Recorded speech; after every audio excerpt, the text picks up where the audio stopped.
Have you ever known someone that seemed totally genuine? Your conversations were engaging, and you agreed on so much. But then it happened. While claiming to have your back, they violated your trust, and you learned that much of your relationship was a lie.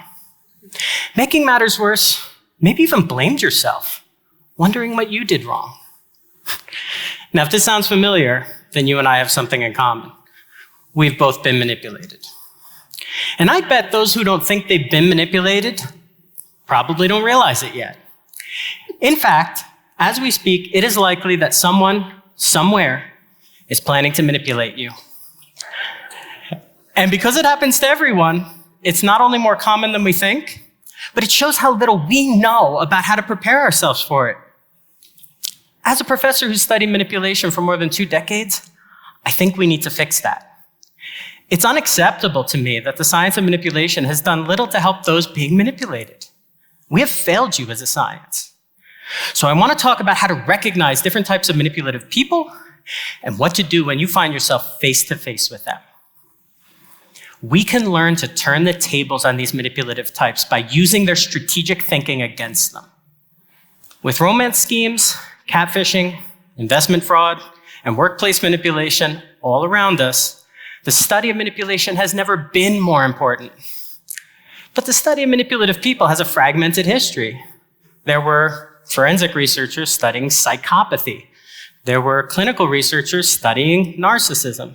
And there were behavioral researchers studying Machiavellianism. Now, you've probably heard the term psychopath or sociopath. You've almost certainly heard the term narcissist before. Maybe even used it to describe an ex. But many don't know what we mean by Machiavellianism, the masters of manipulation. And a lot of people don't even pronounce it right. Niccolo Machiavelli was a political advisor who advocated for ruthless and duplicitous tactics. And those who agreed with Machiavelli's philosophy tended to be manipulative in their personal lives. Machiavellianism represents a cautious and rational way of gaining power. They manipulate, but they do so strategically, which makes them exceptionally dangerous. And there are no warnings or obvious signs. Individuals high in Machiavellianism seek power any way they can get it, and they're in it for the long run. When referring to all 3 traits, psychopathy, narcissism, and Machiavellianism, researchers simply call them the dark triad. In 2002, my mentor, Del Paulus, and his student, Kevin Williams, wanted to draw researchers' attention to the fact that we were studying these traits in isolation, and the 3 literatures needed to merge. By the time that 2022 ended, the original Dark Triad paper had been cited over 6,000 times, and its presence has forever changed the conversation on manipulation.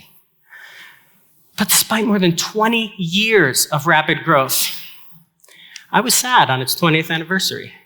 Sad because after all the time knowing the harm they cause, virtually no research had been done on how to protect us from them. Many people consider psychopathy to be the most dangerous of the dark triad traits. I disagree. Perhaps in a dark alley or in a moment one-on-one, that may be true. But psychopaths lack the strategic planning necessary to maintain power for any length of time. So while a narcissist will charm you and a psychopath will mug you, a Machiavellian will invade you. And they're not doing it to look good, so they won't stumble on their egos. They're not doing it for thrills, so they won't act on impulse. A well-prepared Machiavellian is like the lion you don't see, and they've been planning their attack longer than you realize.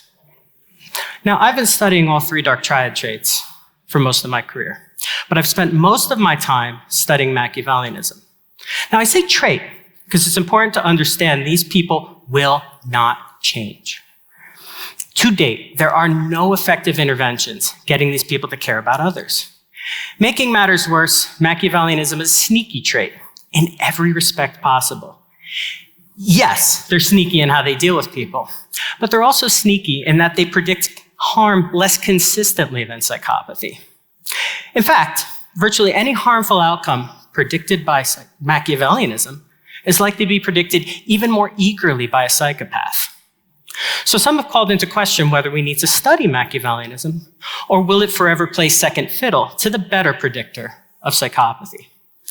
Well, through a series of experiments, my colleagues and I have shown it is when Machiavellians act, not what they'll do, that differentiates them from psychopathy. Psychopaths are impulsive and driven by immediate gratification. They simply act and do not think twice about it. Narcissists are driven by their egos. And whether it's a good idea or not, they'll claim a sense of superiority to the death. But individuals high in Machiavellianism weigh the pros and cons of a given action and take the path that benefits them the most. So, if Machiavellianism consists of all this strategic manipulation, is there an upside to the trait? Because they do adapt well to their environment. As it turns out, yes.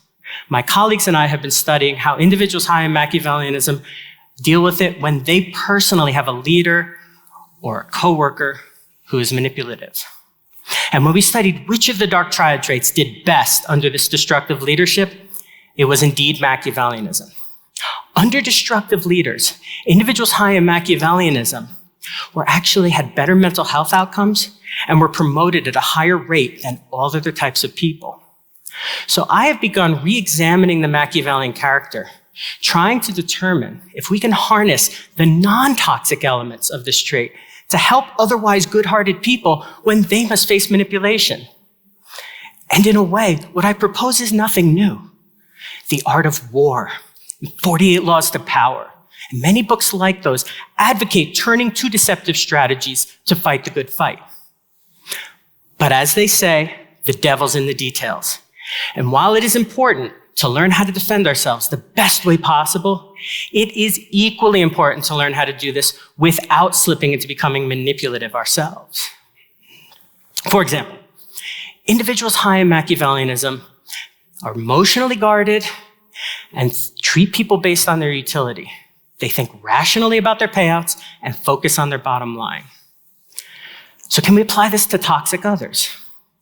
Let's say you have a manipulative boss, but you're stuck. You can't leave, and you can't avoid interpersonal contact. I'm training people to think, okay, this is a chess match. They have a lot of utility for me financially, but are harmful emotionally. I'm going to focus on external gains here and plan my next move. I will be responsive, not reactive. Because if I'm reactive, emotionally or otherwise, then I'm playing right into their game, and that's a place I do not want to be. In fact, if the best way to breathe for a dying person is CPR, then the best way to breathe in a toxic relationship is CBR. That stands for cold, bottom line, rational. Let's start with cold. That means emotionally guarded. Their biggest weapon is your emotions. And they'll try to tap them using things like guilt or charm. So don't give them access.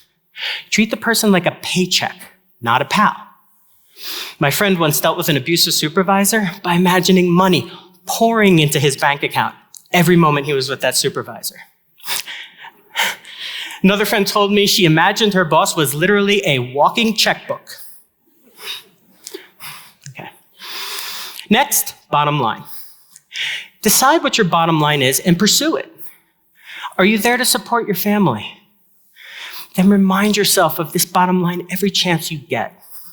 And craft your responses in a way that maximizes the outcome for your family. And don't fight emotional battles. Win the financial war. Finally, rational. Make those battles about outcomes, not appearances. No manipulative person has ever fallen to their knees and confessed, "You're right, it's all true, I'm a horrible person." So keep realistic goals in mind. A battle over what you see as a matter of principle will get you nowhere because they have no principles. Now, I want to caution everyone that this tactic has no place in healthy relationships. And healthy relationships are the goal. Mutual respect and empathy are where we want to be in all our social interactions. But some simply don't play by these rules. And you will encounter one or more of a dark triad person at some point in your life. So these tactics are only reserved for when you're dealing with a manipulative person and as a last resort. If a leader or a coworker is being manipulative at work, then report them to human resources and leave if you can. But if you are stuck, training you to think like a Machiavellian and breathe using the CBR method might be a reasonable solution to get through it until you can get away. Now, I'm hoping that we understand a little bit more about the Machiavellian character, along with the other dark triad traits, or at least prepared and aware of what we may face. And by studying Machiavellianism more deeply, we can recognize strategic manipulation when it occurs. Even better, maybe we can manipulate the manipulator and give them a taste of their own medicine by using strategic behavior that harnesses cold, bottom line, and rational thinking when it is necessary. So now we've all taken our first steps towards dealing with manipulation. Although I can't promise you'll handle every situation perfectly, at least, you're prepared to recognize manipulation when it occurs and have some tools that will help you deal with it. And it's my hope that in the next 20 years of dark triad research, we won't just be talking about these traits, but how to deal with them in realistic ways. That way, when you find yourself face to face with a manipulator, you can breathe using the CBR method to get through it until you can get away.